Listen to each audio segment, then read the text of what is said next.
ഞാൻ ഈ exam failure, അത് ഫിയർ ഓഫ് എക്സാംസ്, അതാണ് ഇന്നത്തെ ഒരു ടോപ്പിക്. ഇന്ന് എന്ത് ചെയ്യണം, വാട്സാപ്പിൽ ഒരു സ്റ്റാറ്റസ് ഇടണം. എന്താ സ്റ്റാറ്റസ്?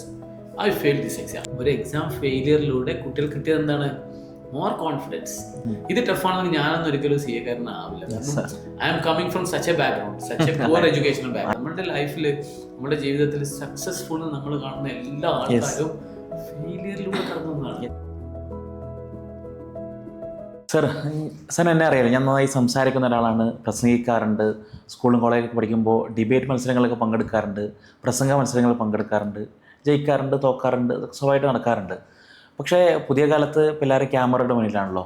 പക്ഷേ എനിക്ക് ക്യാമറയുടെ മുന്നിൽ നിന്ന് സംസാരിക്കാൻ കഴിയില്ല. എന്തൊരു പേടി പോലെയാണ്. ഫിയർ. Yes, right. സത്യത്തിൽ ഇന്നത്തെ ടോപ്പിക് തന്നെയാണ്. ഒരുപാട് ഫിയർ ഉണ്ട്. Fear of failure, fear of making mistakes, fear of exams, stage fear, so many fear. ഭയങ്കര സക്സസ്ഫുൾ ആയിട്ടുള്ള ആൾക്കാർക്ക് പോലും ഫിയേഴ്സ് ഉണ്ട്. അപ്പോൾ ഇതിനെങ്ങനെ ഓവർകം ചെയ്യാം? ലൈക്ക് ഇപ്പോൾ ഇജാസ് പറഞ്ഞൊരു കാര്യം ഉണ്ടല്ലോ, എന്ത്, എനിക്ക് മൈക്കിൻ്റെ മുമ്പിൽ നിൽക്കാൻ പറ്റുന്നില്ല. എനിക്ക് ഇജാസിനെ അറിഞ്ഞിടത്തോളം ഒരുപാട് പ്രസംഗം നടത്തിയിട്ടുണ്ട്, ഒരുപാട് രാഷ്ട്രീയ പ്രസംഗവും ബാക്കി പല സ്റ്റേജുകളിലും. എന്നിട്ട് പോലും ക്യാമറയുടെ മുമ്പിൽ നിൽക്കാൻ ഒരു സ്മോൾ ഫിയർ, ഒരു ഡിസ്കംഫർട്ട് അല്ലേ?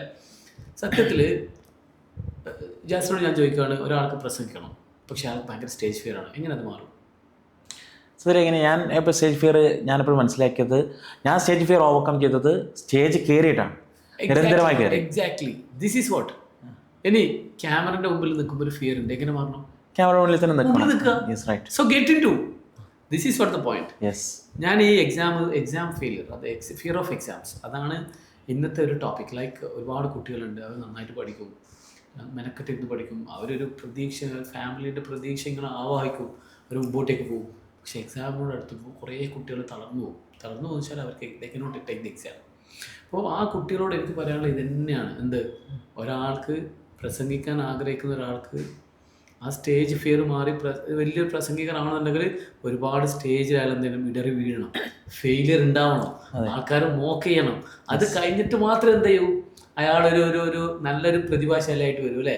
ഇനി അതേ എക്സാമ്പിൾ തന്നെയാണ് നമ്മൾ സ്വിമ്മിങ് ഒരാൾക്ക് പഠിക്കാൻ നല്ല ആഗ്രഹമുണ്ട്, അയാൾ സ്വിമ്മിങ്ങിനെ കുറിച്ച് മാക്സിമം ലേൺ ചെയ്തു, പക്ഷെ വെള്ളത്തിലിറങ്ങാൻ പേടി.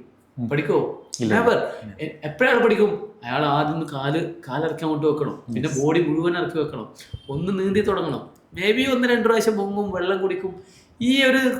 അത് കടക്കാണ്ട് എന്തെയില്ല, അയാൾ ഒരു പെർഫെക്റ്റ് സ്വിമ്മർ ആവില്ല. So it happens every facets of the life. എന്ന് വെച്ച് കഴിഞ്ഞാൽ നമ്മൾ എന്ത് ചെയ്യണം, അതൊന്ന് ലേൺ ചെയ്യണം, എക്സ്പീരിയൻസ് ചെയ്യണം. ഈ ലേണിങ്, ഈ എക്സ്പീരിയൻസ്, ഇതിനെയാണ് ഫെയിലിയർ എന്ന് ആൾക്കാർ മനസ്സിലാക്കുന്നത്. ഈ ഫിയറിനെയാണ്, ഈ ഫെയിലിയറിനെയാണ് ആൾക്കാർ പേടിക്കുന്നത്. സോ ഒന്നാമതായിട്ട് മനസ്സിലാക്കേണ്ടത്, it's not a failure, it's a learning. പലപ്പോഴും നമ്മുടെ മുന്നിലൊക്കെ കുട്ടികളൊക്കെ വരാറുണ്ടല്ലോ. അപ്പോൾ കുട്ടികൾ എന്നിട്ട് പറയും, എക്സാം എടുക്കുമ്പോഴാണ് കുട്ടികൾ അധികം വരിക. അപ്പോൾ എൻ്റെ ക്യാബിലൊക്കെ എപ്പോഴും ഇങ്ങനെ നിറച്ച കുട്ടികളായിരിക്കും. എപ്പോഴും പേടിയെക്കുറിച്ച് മാത്രം, എക്സാമിനെ കുറിച്ച് ഒരു എക്സാം പേടിയാണ് കുട്ടികൾക്ക്. കുട്ടികൾ 10ലും +2 എക്സാം എഴുതിയ കുട്ടികളാണ്. പക്ഷേ എനിക്ക് തോന്നിയത് എക്സാമിനേക്കാൾ കൂടുതൽ അവരുടെ പേടി തോറ്റോ എന്നുള്ളതാണ്. ജയിക്കുമെന്നുള്ള പേടിയില്ലല്ലോ, അപ്പോൾ അവർക്ക് തോറ്റു പോകുന്നുള്ളതാണ് പേടി. ശരിക്കും ഇതൊരു തോൽവിയല്ല, അതൊരു ലേണിംഗ് ആണ് സാർ പറഞ്ഞത്. കുറേ പ്രാക്ടിക്കൽ ടിപ്സ് ഉണ്ട്. അത് ഓവർകം ചെയ്യാനുള്ള ടിപ്സുകളാണ് എനിക്ക് വേണ്ടത്. ഞാൻ പറയുന്നൊരു കാര്യം, ഞാനൊരു കുട്ടി എൻ്റെ അടുത്ത് വന്നിട്ട് ഇങ്ങനെ സംസാരിച്ചു, എന്ത്, നന്നായിട്ട് പഠിച്ചിട്ടുണ്ട് സാർ, പക്ഷേ എക്സാം എഴുതാനായിട്ടില്ല എന്നൊരു തോന്നൽ. ഞാൻ പറഞ്ഞു, നീ ഒന്ന് എഴുതി വെക്കുമോ, ഇങ്ങനത്തെ തോന്നലുകൾ ഒന്ന് ജസ്റ്റ് ടേക്ക് ഡൗൺ ചെയ്യാൻ പറഞ്ഞു, നോട്ട് പേപ്പറിൽ എഴുതി വെക്കാൻ പറഞ്ഞു. സോ ആദ്യത്തെ പോയിന്റ് എഴുതി കഴിഞ്ഞാൽ, ഞാൻ തോറ്റിട്ടുണ്ടെങ്കിൽ എൻ്റെ ചുറ്റുമുള്ള ആൾക്കാർ, family, relation, friends, how they will respond, അതാണ് ആദ്യത്തെ പോയിന്റ്. പിന്നെ കുറച്ച് കാര്യങ്ങൾ എഴുതിയിട്ടുണ്ട് എന്ന് വെച്ച് കഴിഞ്ഞാൽ, ഒരു പ്രാവശ്യം തോറ്റു കഴിഞ്ഞാൽ അടുത്ത പ്രാവശ്യം പോകാൻ കോൺഫിഡൻസ് ഉണ്ടാവുക, കോൺഫിഡൻസ് നഷ്ടപ്പെടുമോ, രണ്ടാമത്തെ പോയിന്റ്. അങ്ങനെ കുറച്ച് 4-5 പോയിന്റ്. ഞാൻ ഒന്നാമത്തെ പോയിന്റ് എടുത്തു, നമുക്ക് റെസ്പോൺസ് അറിയണം. ഞാനൊരു നല്ല രസകരമായിട്ടൊരു വർക്ക് കൊടുത്തു. ഞാൻ പറഞ്ഞത്, ഇഫ് യു ഡോണ്ട് മൈൻഡ്, ഇന്ന് എന്ത് ചെയ്യണം, വാട്സാപ്പിൽ ഒരു സ്റ്റാറ്റസ് ഇടണം. എന്താ status? I fail this exam. എന്നിട്ട് ആ സ്റ്റാറ്റസിന് എത്ര റിപ്ലൈ കിട്ടുന്നു, എത്ര മെസ്സേജ് കിട്ടുന്നതിൻ്റെ ഒരു റിപ്ലൈ ആയിട്ട് നാളെ വന്നു പറഞ്ഞു. The result was surprising. ആൾ വന്ന് പറഞ്ഞു എന്നോട്, out of 100 messages 99% is inspiring.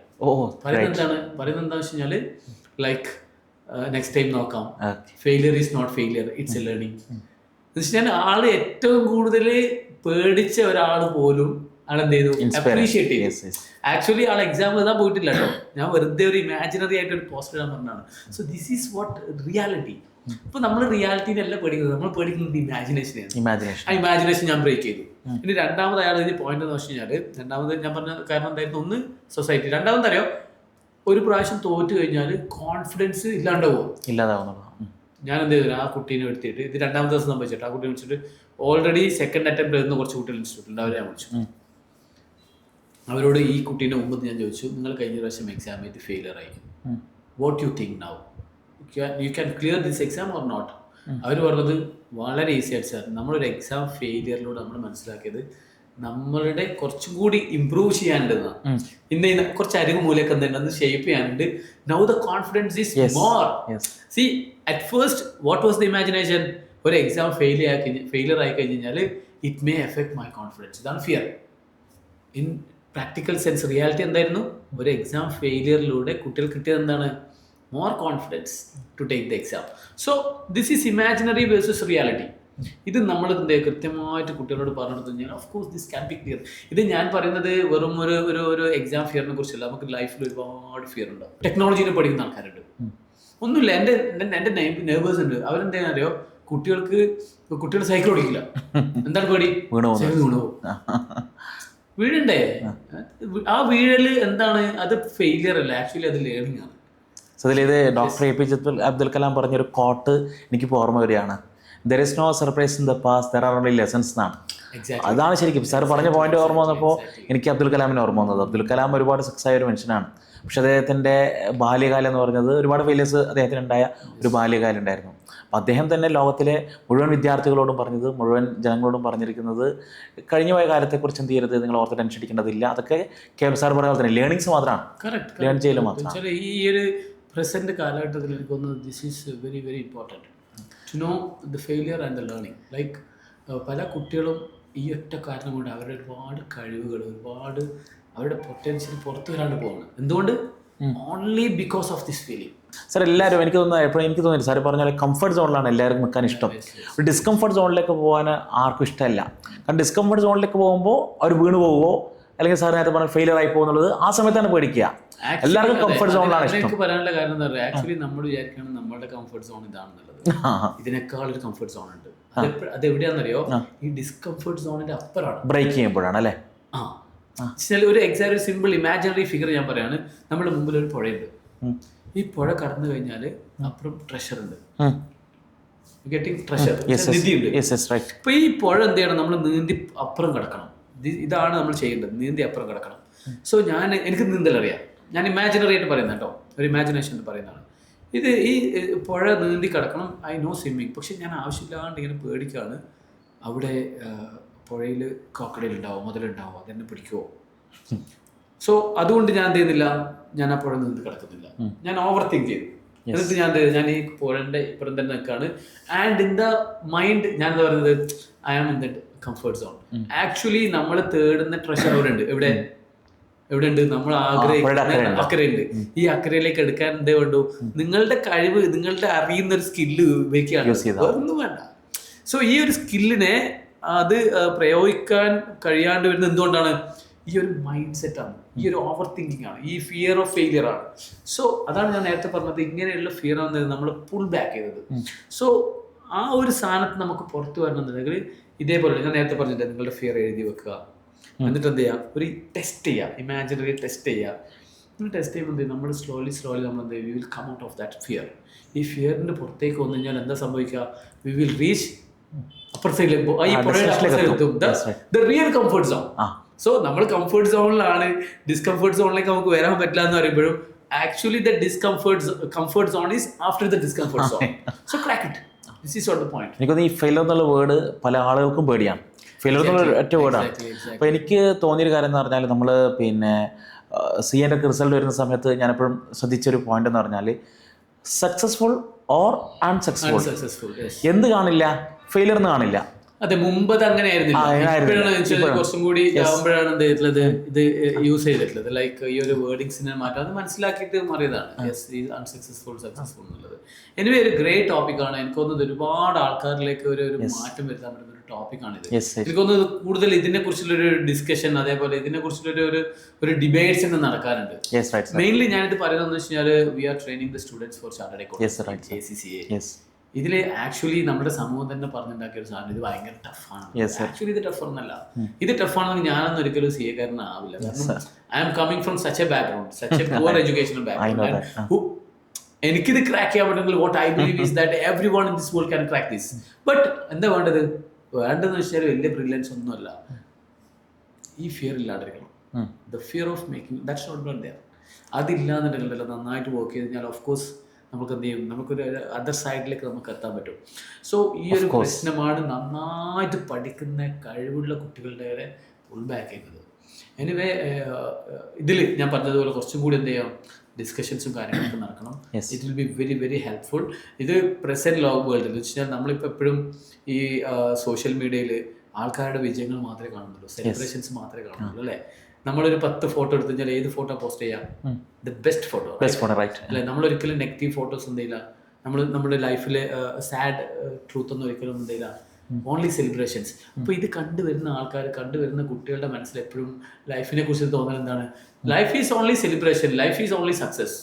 Failure ഒരിക്കലും എന്തല്ല ലൈഫിന്റെ പാർട്ടല്ല എന്നുള്ള രീതിയിലാണ്. അത് മാറിയിട്ട് ഫെയിലിയർ ഈസ് എ ലേണിംഗ് എന്നുള്ള ആ ഒരു ടോപ്പിക്കിലേക്ക് എന്ത് ചെയ്യണം, ഈ വളർന്നു വരുന്ന തലമുറ നമുക്ക് എന്ത് ചെയ്യണം, മനസ്സിലാക്കി കൊടുക്കണം. This is what the point today. Sachin Tendulkar സാറിന് ക്രിക്കറ്റ് ഇഷ്ടമുള്ളത് കൊണ്ടാണ് ഞാൻ ആ ടോപ്പിക്കിലേക്ക് വന്നത്. സാർ ഒരു ക്രിക്കറ്റ് കളിക്കാരനാണ്, കറൻ്റ്ലി എനിക്കറിയാം. സച്ചിന് 100-ലേറെ സെഞ്ചുറികൾ അടിച്ചിട്ടുണ്ട്. ഡബിൾ സെഞ്ചുറി വരെ അടിച്ച ആളാണ് Sachin Tendulkar.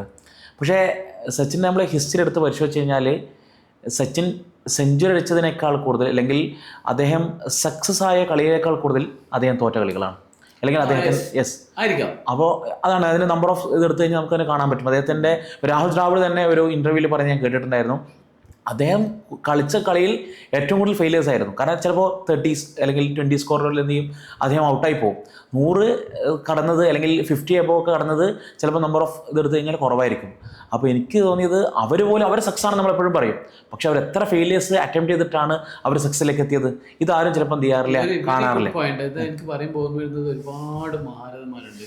George W. Washington, അല്ലെങ്കിൽ ഹെലൻ കെല്ലർ, ബിഡോവൻ, അവർക്കൊക്കെ ഒരുപാട് സെറ്റ് ബാക്സും ഒരുപാട് ഫെയിലിയേഴ്സും എല്ലാവർക്കും. ഞാൻ പറഞ്ഞത് എവറി ഫാസറ്റ്സ്, എവറി സ്പോർട്സ്മാൻ ആവട്ടെ, അത് നമ്മുടെ സയൻറ്റിസ്റ്റുകളാവട്ടെ, അല്ലെങ്കിൽ ഫിലിം ആക്ടേഴ്സ് ആവട്ടെ, നമ്മുടെ ലൈഫിൽ നമ്മുടെ ജീവിതത്തിൽ സക്സസ്ഫുൾ നമ്മൾ കാണുന്ന എല്ലാ ആൾക്കാരും ഫെയിലിയറിലൂടെ കടന്നു വന്നതാണ്. ഒരുപാട് ഫെയിലിയേഴ്സ് ഉണ്ടാവും. അപ്പോൾ ഈ ഫെയിലിയറിനെ ഫേസ് ചെയ്ത് ഞാൻ നേരത്തെ പറഞ്ഞത് ഇത് ലേണിംഗ് ആണ്, സക്സസ്സിലേക്കുള്ളൊരു യാത്രയാണ്.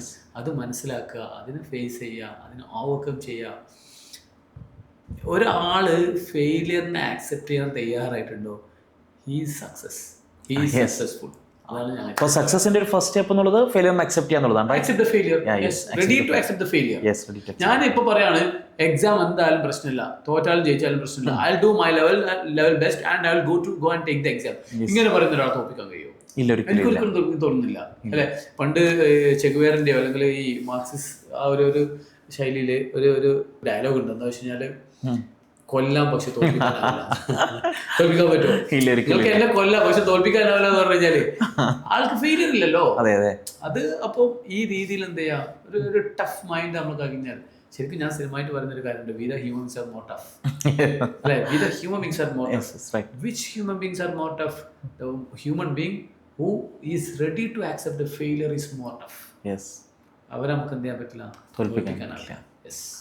ഒരു പേടി ഒരു ബാഡ് ഹാബിറ്റ് ആണോ ഗുഡ് ഹാബിറ്റ് ആണോ ചോദിച്ചാൽ എന്താ മറുപടി പറയാൻ പറ്റുക? ബാഡ് ഹാബിറ്റ് ആണോ എന്ന് വെച്ച് കഴിഞ്ഞാൽ പേടി വേണം, it's a good habit. But അതിനങ്ങനെ തന്നെ നിർത്തരുത്. ഈ പേടിയാണ് ശരിക്കും നമ്മളെ പഠിപ്പിക്കുക, ഈ പേടിയാണ് നമ്മളെ മുമ്പോട്ട് പോയിപ്പിക്കുക. പക്ഷെ പേടി ചില ആൾക്കാരെ സ്റ്റോപ്പ് ചെയ്യിപ്പിക്കും. നിങ്ങൾ സ്റ്റോപ്പ് ചെയ്യുന്നുണ്ടോ, ഇറ്റ്സ് എ ബാഡ് ഹാബിറ്റ്. ഈ പേടി കൊണ്ട് നിങ്ങൾ മുമ്പോട്ട് പോകുന്നുണ്ടോ, അതിനെ ഓവർകം ചെയ്യുന്നുണ്ടോ, working on that, it's a good habit. Anyway, thank you for the time mister jazz. നമുക്ക് ഇനിയും ഇതുപോലെയുള്ള കുറെ ടോപ്പിക്സുമായിട്ട് വരാം. I really enjoy the time. Thank you. Have A nice day.